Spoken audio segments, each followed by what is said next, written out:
Japan has one of the world's largest economies, providing its citizens with a good standard of living. Underpinning all this is a common belief that consistent hard work produces success, respect, and social harmony. Whilst these are all worthwhile pursuits, often the true cost of acquiring them is high. Here in Japan, work is everything. Unlike for many of us in many countries where we have social lives outside of work, family activities and long holidays in the summer, here in Japan, businessmen will be on the train 7 o'clock in the morning heading into Tokyo. They'd work all day. Continued economic prosperity has kept them at the relentless pace of growth that they now have, and they can't stop. Japan is a group society where the individual is not important, where the needs of the group, the company, the whole nation are considered most important. That has come partly from the teachings of Confucius, partly from being a large number of people crushed into a small space where they have to work easily together, and they've developed a philosophy that requires them to put their own needs on one side and deal with the major needs of a community.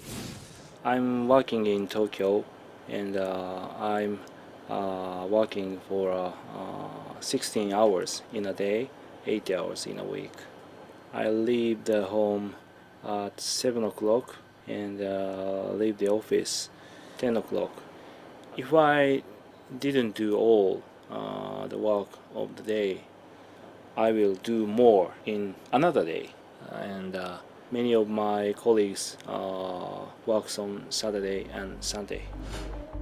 Extremely long working hours is not the only daily challenge most Japanese face.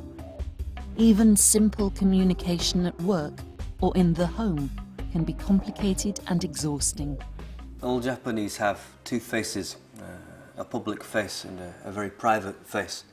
The public face is kind, considerate, polite. The public face at work always says the right things to the boss, always says that it will do what it's been asked to do.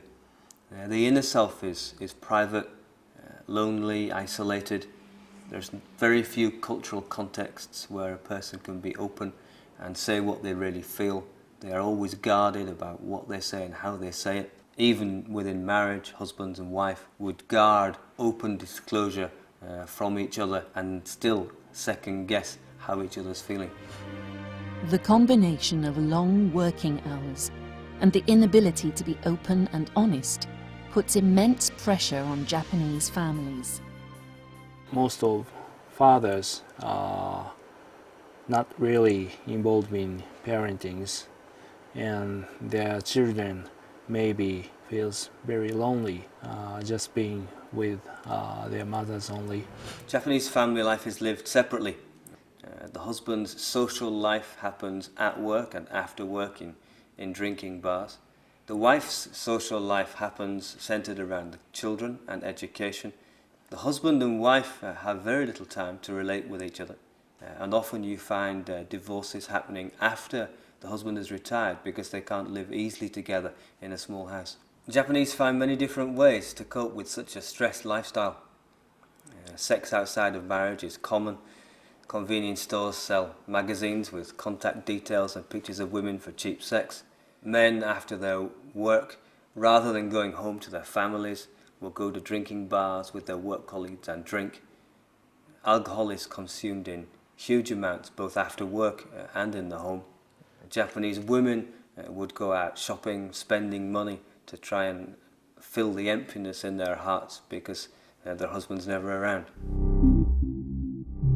The constant pressures of long hours and the isolation that many experience when they go home leads to immense stress and depression. We would have a number of people in church who've been on medication for 10 and 20 years. Serious cases we know have led to people being in hospital 4 or 5 years, and then daycare rehabilitation centres for a number of years. They can't return back into normal social life. They can't return to work life. They're largely unemployable. Each year there are more than 30,000 suicides. Here in Tokyo, that often means jumping in front of a train to commit suicide. Below Japan's affluent surface, millions lead painful and lonely lives. How can their predicament change? I think God wants to increase the number of churches in Japan because Japan has a very big economy. There are so many people, but church numbers are still very small. OMF has a strategy to plant churches across Japan. We so want to create communities that love and care and share the love of God for these people. We want to found new churches in new places so Japanese can feel accepted, loved and cared for by the God who so loves them. If you believe God has placed Japan on your heart, please contact us. There are many ways we can work together demonstrating God's love to this great nation.